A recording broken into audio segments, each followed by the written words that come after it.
Il entra au paradis, sans jamais avoir posé son front en prosternation pour Allah, pas même une seule fois. Pas de prière, pas de jeûne, et pas même le temps de mémoriser un seul verset. Pas des années d'adoration, seulement quelques minutes qui ont bouleversé le cours de toute une vie, à jamais. Alors comment les portes du plus haut degré du paradis se sont-elles ouvertes pour lui, alors qu'il n'avait accompli aucun acte marquant pour l'islam? Aujourd'hui, je vais vous dévoiler l'histoire de cet homme.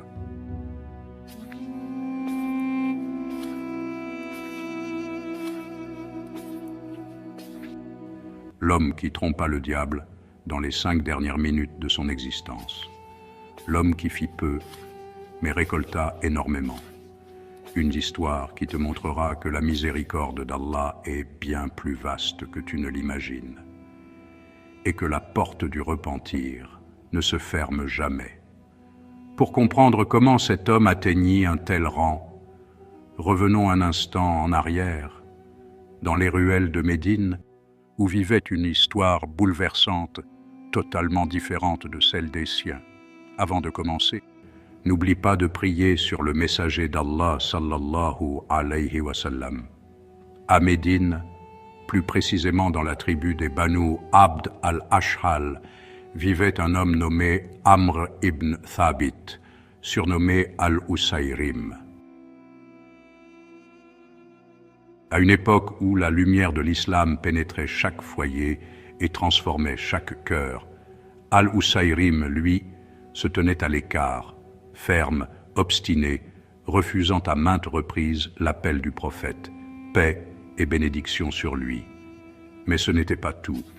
Amr était boiteux, atteint d'un handicap à la jambe.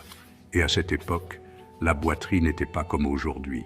Pas de moyens d'assistance, pas de facilité, pas de médecine avancée.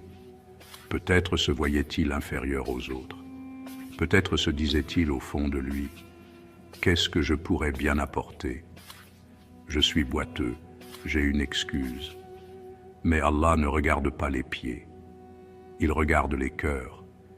Imagine le sentiment de sa famille et de ses compagnons lorsqu'il se rendait à la mosquée, tandis que lui restait plongé dans son polythéisme.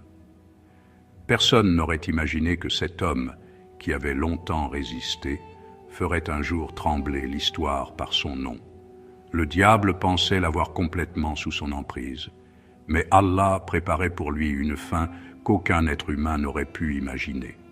Les gens le voyaient, mais n'attendaient rien de lui. Certains disaient même, sans moquerie ni dureté, mais comme une évidence, « Par Allah, nous ne pensons pas que Amr embrassera un jour l'islam. » Cette phrase passait sur lui, dite ou non dite, car parfois les regards disent plus que les mots. Il voyait les hommes se diriger vers la mosquée. Il s'arrêtait un instant, puis poursuivait sa route dans la direction opposée. Il voyait les rangs s'aligner, les pieds se serrer, et lui restait dehors à la porte. Il voyait la nuit tomber, les maisons s'illuminer par le rappel d'Allah, tandis que lui restait seul, écoutant le souffle de sa propre respiration, plus que toute autre chose. Peut-être se voyait-il inférieur, peut-être répétait-il encore « Que pourrais-je apporter? Je suis boiteux, j'ai une excuse. » Mais Allah ne regarde pas les pieds, il regarde les cœurs. Beaucoup de gens ressemblent à Amr avant l'instant du basculement. Ils connaissent la vérité mais disent « Pas maintenant. Je me repentirai plus tard. Je prierai quand je serai stable, quand je serai prêt. » Sans savoir que le mot le plus dangereux que l'homme puisse prononcer est « demain ». Puis vint le jour de Uhud, le jour où Médine sortit tout entière, l'armée partit, et la ville resta plongée dans un silence solennel.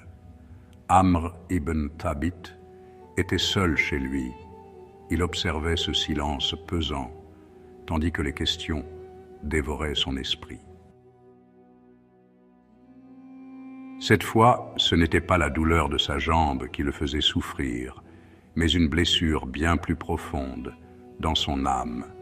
Soudain, il entendit un mouvement inhabituel, des pas nombreux, le cliquetis des épées, le frottement des armures, des âmes conscientes qu'elles pourraient ne jamais revenir. Et à cet instant, dans la maison d'Al-Husayrim, se produisit le plus grand miracle que tu puisses voir dans ta vie, la guider.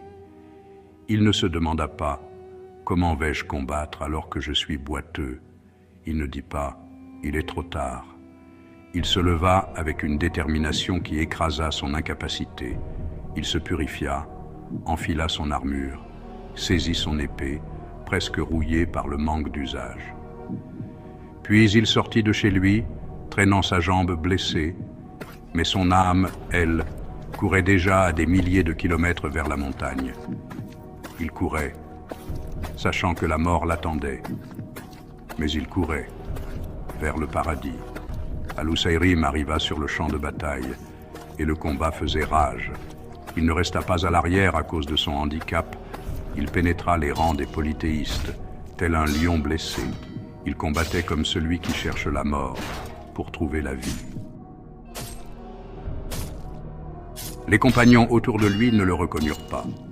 Il était voilé, et la poussière recouvrait son visage. Mais ils furent stupéfaits par la puissance de ses coups, comme s'il volait au-dessus de ses blessures.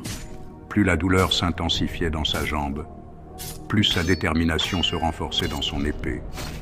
Il continua à combattre, frappant à droite et à gauche, jusqu'à ce que les blessures l'accablent et que son corps, alourdi de sang, s'effondre sur le sable brûlant.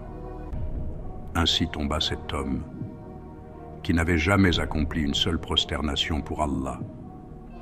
Mais son cœur, à cet instant, était dans le plus haut degré de prosternation que l'humanité ait connu. Lorsque le combat prit fin, les Banu Abd al-Ashhal vinrent inspecter les corps et furent choqués. Par Allah, c'est Al-Husayrim. « Qu'est-ce qui t'a amené ici ?» lui demandèrent-ils alors qu'il rendait son dernier souffle. « Était-ce par compassion pour ton peuple ou par désir pour l'islam ?» Il répondit par des mots que l'histoire grava en lettres de lumière, mais par désir pour l'islam. J'ai cru en Allah et en son messager, et j'ai combattu aux côtés du messager d'Allah, jusqu'à ce que vous voyiez ce qui m'est arrivé. Lorsque la nouvelle parvint au prophète, paix et bénédiction sur lui, les compagnons dirent « Ô messager d'Allah, c'est Amr ibn Thabit, il ne priait pas. » Alors le prophète, paix et bénédiction sur lui, prononça une parole immortelle qui résonnera jusqu'au jour du jugement. Il est entré au paradis sans avoir accompli une seule prière. Non pas parce que la prière n'a aucune valeur, mais parce qu'Allah savait que s'il avait vécu, il aurait prié. Mais son terme l'a précédé, et la sincérité a précédé toute chose. Cette histoire n'est pas celle d'un homme qui n'a pas prié, mais celle d'un homme à qui le temps n'a pas été accordé. Ce n'est pas une invitation à négliger, mais une porte d'espoir pour celui qui pense que le chemin lui a échappé. Amr ibn Thabit n'a pas eu une longue vie, mais il a eu un instant de sincérité, et un instant de sincérité peut changer toute une destinée. Dans le tumulte de nos vies, où les jours s'écoulent et où les promesses de demain nous bercent d'illusions, souviens-toi de cette vérité bouleversante. Ce n'est pas la longueur de la vie qui élève un homme, mais la sincérité d'un seul instant. Amr ibn Thabit n'a pas eu le temps de multiplier les prières, ni d'accumuler les œuvres, mais il a offert à Allah un cœur totalement sincère, au moment le plus décisif. Et c'est cela qui a tout changé. Peut-être que toi aussi tu repousses. Tu dis, plus tard, demain, quand je serai prêt, mais qui t'a garanti d'atteindre ce demain? La porte du repentir est ouverte, mais elle ne le sera pas éternellement pour chacun.